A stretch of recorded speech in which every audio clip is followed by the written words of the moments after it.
వృషభ రాశి వారికి ఈ వారం ఉద్యోగపరంగా వ్యాపారపరంగా సానుకూలంగా ఉంటుంది.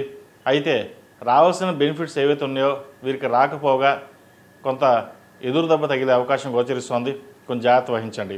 అది ఇంటా బయట ఉండొచ్చు, ఉద్యోగంలో కూడా ఉండే అవకాశం గోచరిస్తోంది. అదేవిధంగా ధనం ఎక్కువ ఖర్చు అయ్యే అవకాశం కూడా లేకపోలేదు. కుటుంబంలో అశాంతి నెలకొల్పే విధంగా గోచరిస్తోంది. ఆరోగ్యం చక్కగా ఉంటుంది. కాదా గ్యాస్ట్రిక్ అవి ఇబ్బంది పెడతాయి. వాటి విషయంలో జాగ్రత్త వహించండి. భూ సంబంధించిన వ్యవహారాలు చక్కగా ఉంటాయి. సహోదరి మధ్య ఉన్న విభేదాలు ఏవైతే ఉన్నాయో తొలిగిపోయి మళ్ళీ కలవడం అనేది జరుగుతుంది. దైవ దర్శనాలు ఎక్కువగా చేసుకుంటారు. మన సంకల్పం గట్టిగా ఉండాలని మీ చేసే ప్రయత్నాలు ఏవైతే ఉన్నాయో అవి సానుకూలపడతాయి. అందరూ మీరు ఎవరికీ అర్థం కాని విధంగా కొన్ని సంఘటనలు జరుగుతాయి.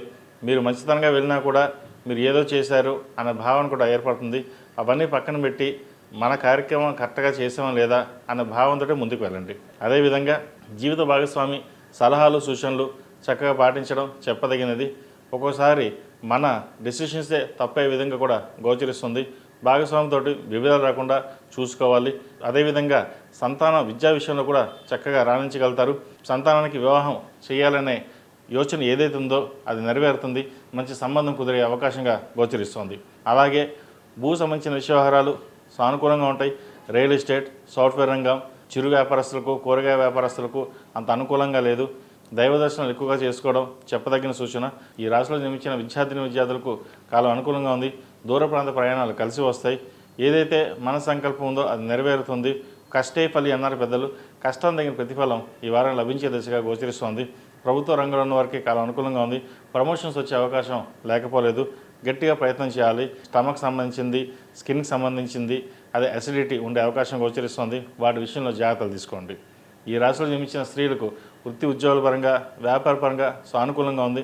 వ్యాపార అభివృద్ధి చక్కగా చేయగలుగుతారు. సంఘంలో మంచి గౌరవ మర్యాదలు తెచ్చుకోగలుగుతారు. నాకంటూ గుర్తింపు రావాలి, అందరిలో నేను కాదు నాకంటూ గుర్తింపు ఉండాలనే భావన ఏర్పడుతుంది. అందరూ బాగానే ఉన్నారు, మనం బాగుండాలి అనే భావన కూడా ఏర్పడుతుంది. మీకు ధైర్యం ఎక్కువ, కానీ చేయగలం లేదన్న ఆత్మస్థైర్యం తక్కువగా ఉంటుంది. ఆత్మస్థైర్యాన్ని పెంపించుకోవడానికి దైవానుగ్రహం కావాలి. ప్రతిరోజు ప్రతినిత్యం శివాభిషేకం చేయడం కానీ, శివనామ స్తోత్రం కానీ, పంచాక్షర స్తోత్ర మంత్రం కానీ పఠించడం అనేది చెప్పదగిన సూచన. ఈ రాశివారు ప్రతిరోజు ప్రతినిత్యం ఈ కార్తీక మాసంలో ఓం నమః శివాయ ఒత్తులతోటి నువ్వుల నూనె పోసి దీపారాధన చేయడం చెప్పదగినది. ఈ రాశిలో జన్మించిన వారికి కలిసి వచ్చే సంఖ్య 5, కలిసి వచ్చే రంగు స్కై బ్లూ. ఏదైనా పని మీద బయటకు వెళ్ళేటప్పుడు సోమవారం కానీ గురువారం కానీ వెళ్ళండి. మంచి ఫలితాలు సంప్రాప్తిస్తాయి.